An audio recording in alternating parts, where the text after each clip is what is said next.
set on it, but in the last decades, the United States government has determined, especially since the collapse of the Soviet Union and the evolution of the world into what they hoped would be a unipolar world, that they would be able to exercise complete domination, economic, military, and political domination over various regions of the world, but most notably the strategically placed and oil-rich Middle East that has 2/3 of the world's oil. I believe that the United States government, Mr. Hellman's friends in the White House, and the American Enterprise Institute felt that they could take down Saddam Hussein because it was an already hobbled nation. It had suffered 13 years of... Can we bring that back to the American polling? How did they use that to influence the American public?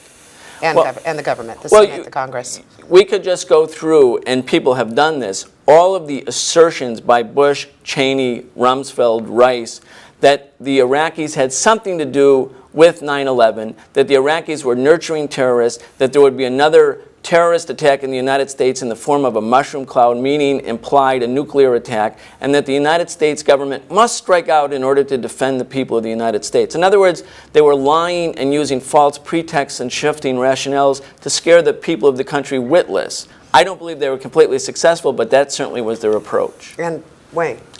Well, I want to make 2 points. I also have very good sources in Israeli intelligence. And remember, in the lead up to the war, it wasn't the present government of Israel we're talking about. It was the government of Ariel Sharon. And there was we had an Office of Special Plans set up inside our Pentagon that was helping to manufacture some of this bogus intelligence about Iraq. Sharon's office had a similar operation going on. And these were mostly packed with Likud loyalists. Their professional intelligence people, and I think Mr. Hellman referred to these, they are saying that they thought themselves that going into Iraq was a bad idea. Remember, there had, the Mossad, many of these people in Israeli intelligence are professional, just like our own CIA people are. They have established good contacts in the Arab world as well. Probably more clandestinely than we have. However, they were also trumped by the political leadership in Sharon's office, the Israeli neocons, if you will, just like our intelligence professionals were trumped by the Office of Special Plans working for Rumsfeld, people like Douglas Feith and these others over there that concocted all this bogus intelligence. As far as Israel's having some right to land based on a religious text, which of course is not recognized under international law. International law doesn't recognize religious texts.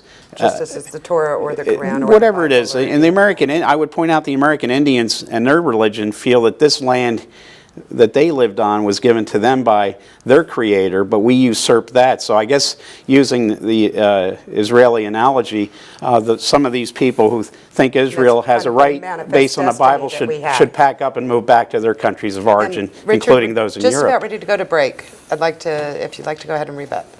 Yes, I think that although I stated the biblical reason in answer to your direct question, there also are unimpeachable historical and demographic issues that lead one to the conclusion that the Jewish people has had a long and historic connection with the land of Israel, stretching back 3,000 years, and American public views that approvingly, and going back to the Balfour Declaration and the British government, which the American Congress approved, there's been a continuing support of Israel, the Jewish state, but it is a pluralistic democratic state in the Middle East, and we share a lot of values with Israel, and Israel has been very productive to America. So I think that link is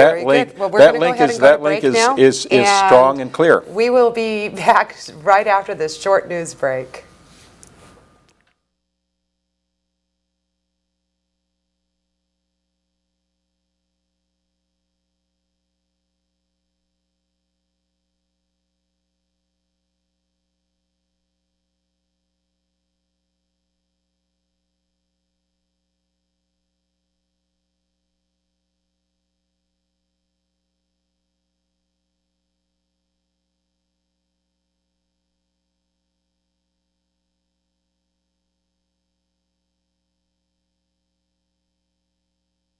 Go into Iran?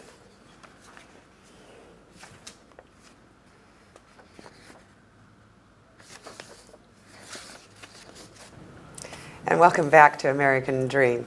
And to continue this discussion, we have once again Richard Hellman with the Middle East Research Center, and Wayne Madsen of Wayne Madsen Report, and Brian Becker with the Answer Coalition. And welcome back. And for this half, I'd like to go ahead with the second part of where American polls and their feelings about Iran. And first, to start with, the American polls, 61% saying no military action against Iran. This is where the American people feel that this would be a grave mistake. And just before, I did want to rebut something that you had claimed right before we had, a little bit before break. And it was a quote saying that that Ahmadinejad was saying that he wanted to, which was reference to wiped off the map, which was what misquote by the actually Iranian press, which and I've seen over and over and over. The translation was that Ahmadinejad did not say he was going to wipe Israel off the map because no such idiom exists in Persian. He did say he hoped its regime, i.e. a Jewish Zionist state occupying Jerusalem, would collapse. And really comparing this much like how Russia and the USSR, how that collapsed. And he was quoting somebody else when he was saying this. So I just wanted to... I think you're wrong. Repeatedly, Well, he has tried to... I'm just repeating over and over and over, that it was a misinterpretation, that expression doesn't even exist in I disagree Persian. with you. His clear statement and repeated statements has indicated his intent to eliminate Israel, the Jewish state in the Middle East, and to develop the nuclear weapons to do so. I think that's a clear thread running through his statements. It's Israel that has the nuclear weapons, and it's the Palestinian people who have almost been wiped off the face of the map. No, as a matter of fact, the Iranians pose a threat to the state of Israel. The state of Israel carried out a unilateral attack against Iraq's nuclear reactors in 1982 when it was being built up. Thank God they did. And they'll be prepared to do it again. And Mr. Hellman, if you were there, you would do the same thing because it's for self-defense. And Mr. Hellman would always support acts of aggression as long as they come from the United States or the state of Israel against Iraq or Iran. That's not the feeling of the American people, though. That is untrue. As a matter of fact, I think we should not have military action against Iran. We should take juridical action against Iran. Why don't you listen to the people of the United States? I think I'm closer to the people of the American states than you are, with all respect. Well, I do think that what we're seeing with the Bush administration is a replay of what happened before Iraq. Here we have Mohammed al-Baradei, the head of the International Atomic Energy Agency, once again saying there is no evidence that Iran is working on nuclear weapons. They have registered their nuclear program with the IAEA. They are a member of the Nuclear Non-Proliferation Treaty, which Israel is not. Unlike Israel or India or Pakistan.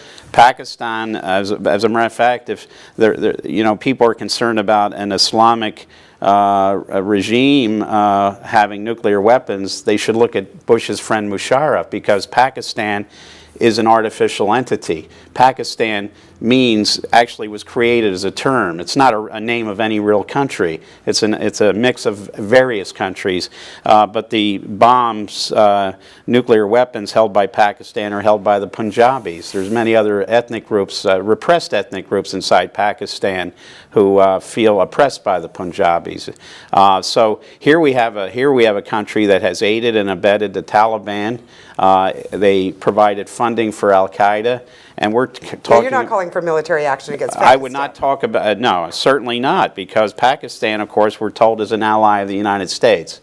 But if we're talking about threats, here's a country that has nuclear weapons that may fall apart. So the rhetoric from the Bush administration should be more directed at solving Pakistan's tremendous economic problems instead of Iran, which right now does not pose a threat, a nuclear weapons threat. Baradei said so, but Baradei also said that Iraq, that he was proven right, and now the Bush administration is trying to convince us again that Baradei is wrong, and Baradei is the head of the IAEA. And last year he won Nobel